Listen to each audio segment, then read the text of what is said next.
Mga sangkay, very important po ito na malaman ng sambayan ng Pilipino o nating lahat mga sangkay ang patungkol po dito sa bagong bagyo na naman po mga sangkay na mananalasa dito sa ating bansa, itong bagyong Leon.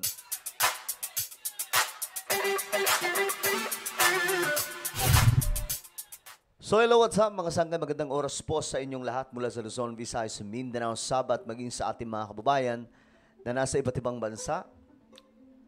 Alright, ito po mga sangkay, tingnan po natin ang balita tungkol po dito sa panibago na naman pong kakaharapin ng Pilipinas. Diyos mio marimar, kakatapos pa lamang po nitong bagyong Christine. Ito na naman mga sangkay. Ulitin ko, dapat po itong malaman ng sambayan ng Pilipino. At binabalaan ko na kayo mga sangkay na kapag hindi po natin nalaman ang eksaktong lokasyon nitong bagyo, delikado po mga sangkay. Tandaan po natin yung mga nitong taon lamang, itong lahat ng mga nagdaang mga bagyo sa Pilipinas, lahat po mapaminsala.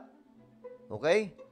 Anyway, bago tayo magtuloy-tuloy, pakisubscribe po muna yung ating YouTube channel. Ayan po, 1.3 million subscribers na po tayo dito at ilang tulog na lang, 1.4 million subscribers na po tayo. So kung hindi ka po nakakapag-subscribe, click the subscribe down below, click the bell, and click all. Sa mga nanonood po sa Facebook, i-follow nyo po yung ating Facebook page. Alright, gusto ko pong itong ipaalam sa inyo at malaman po ng sambayan ng Pilipino para lahat po tayo makapaghanda. Okay? Sa lahat pala ng mga solid sangkay, mag-comment po kayo ng hashtag solid sangkay kasama po ang inyong mga lugar. Okay? Ngayon, ito po yung update. Bagyong Leon magpapaulan sa ilang bahagi ng bansa ngayong araw, mga sangkay. At ito Bagyong Leon, bagong banta sa North Luzon. Sa Luzon na naman mga sangkay. Kung titingnan nyo po, malaki-laki din po siya, no? So, ngayon pa lang, paghandaan na po natin, lalong-lalo na po yung mga nasa norte, nasa Luzon. Naku, mahahagip na naman po tayo mga sangkay. O, tingnan po natin.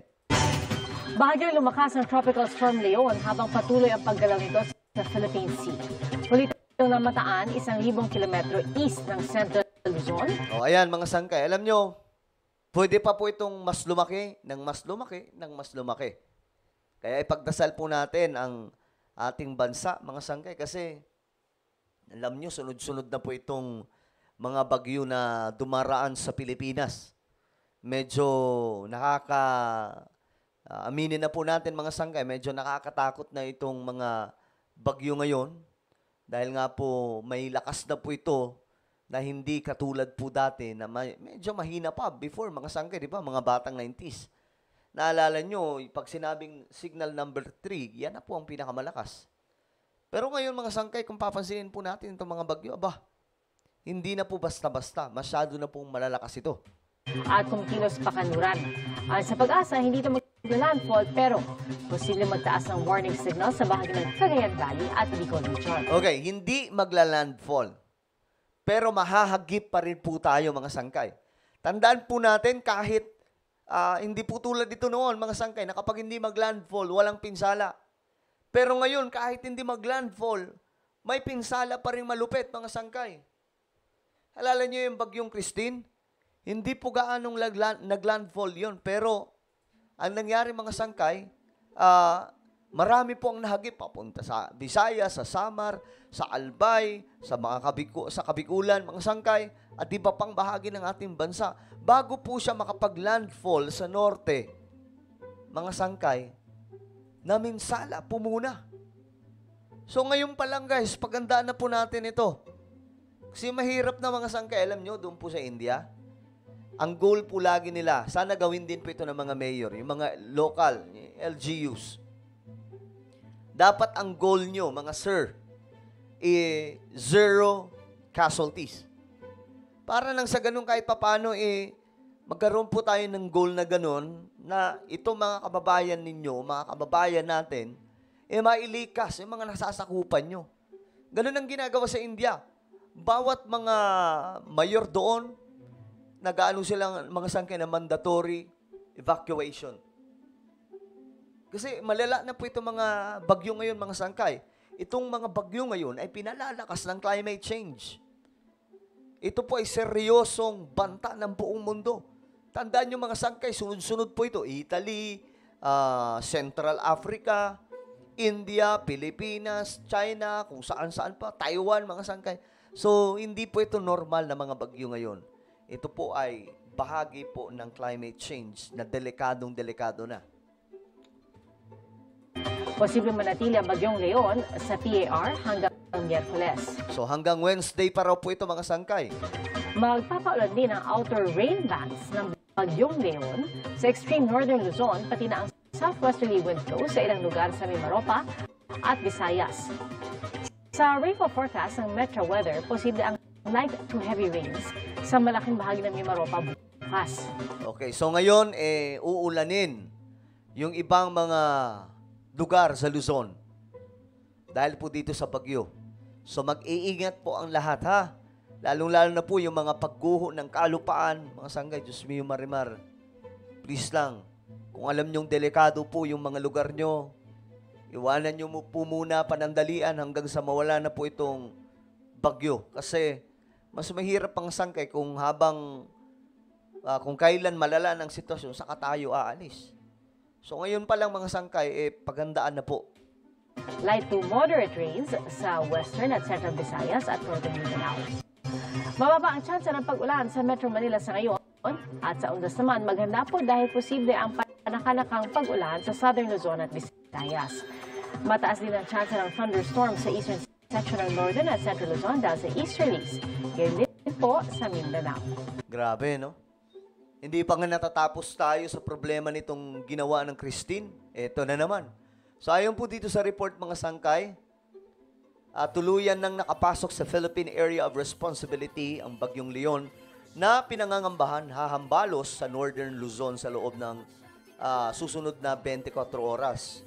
Pumasok sa PAR ang bagyo na may international name na Kongray, bandang alas 7 ng gabi noong Sabado. Namataan ang sentro ng bagyo sa layong 1,355 kilometro silangan ng Central Luzon at may lakas ng hangin aabot sa 65 kilometro bawat oras. Malapit sa gitna at pagbugsong aabot sa 80 kilometro bawat oras. So, tumitindi po ito mga sangkay ngayon kasi the more na umiinit ang panahon, kasi ayon nga po sa mga scientists, ang pag-init ng panahon, pagtaas ng temperatura, ang siyang pangunahing dahilan o ugat mga sangkay na mga malalakas na po ngayon na bagyo. Isipin nyo kung gaano kalakas itong Christine. Bumuhos po ang ulan doon sa Bicol, nakatumbas po ng 2 buwan na ginawa lamang po ng 24 oras. So, ganyan po katindi mga sangkay. So, kaya mag-iingat po ang lahat. Okay? Mag-iingat po ang lahat. Ayon po dito mga sangkay, ayan, may mga suspension na ng klase sa ngayong Lunes. Okay? May mga lugar na po na walang pasok. Tingnan po natin. Ito, signal number 1 na po. Eastern portion of mainland Cagayan, Santa Ana, Lalo, Gataran, Baggao, Santa Teresita, Gonzaga, Peña Blanca, and the eastern portion of Isabela. So, ayan mga sangga, basahin nyo na lamang po. Yan po yung mga lugar. Kaya, naku, mag-iingat pong lahat. Ayan, kukomento yung mga kababayan natin. Lord Jesus, please protect these places mentioned. In Jesus' name, itaboy at wasakin nyo po ang Bagyong Leon. Ang sangkay. So, marami sa mga kababayan ngayon nananalangin na mga sangkay na naway ingatan po ang ating bansa ng ating Panginoon. Kasi, alam nyo, nakakalungkot po no? Paulit-ulit na lamang po tayo sa sitwasyon na ganito. So, buong mundo nakakaranas na ito. So, we have to pray for our country kasi hindi po ito birong nararanasan ngayon ng ating bansa at ng buong mundo. So, again, babala po, mag-iingat ang lahat. Alamin nyo kaagad kung anong mga lugar. Ito po yung nasabing signal number 1 na ngayon. Alright? Ito po yung mga lugar. Alamin nyo para hindi po magka-problema bandang huli. Alright? So ano po ang inyong opinion? Tungkol po dito, mag-iingat po ang lahat, mga sangkay. At ayun po, meron po tayong YouTube channel. Ito po ay Sangkay Revelation. Hanapin niyo po ito sa YouTube. Magaganda po yung content natin dito. Kapupulutan po ng kaalaman at aral. So ano po ang inyong opinion, mga sangkay? Mag-comment na lamang po kayo sa ibaba. Ako na po yung magpapaalam. Mag-ingat pong lahat. God bless everyone.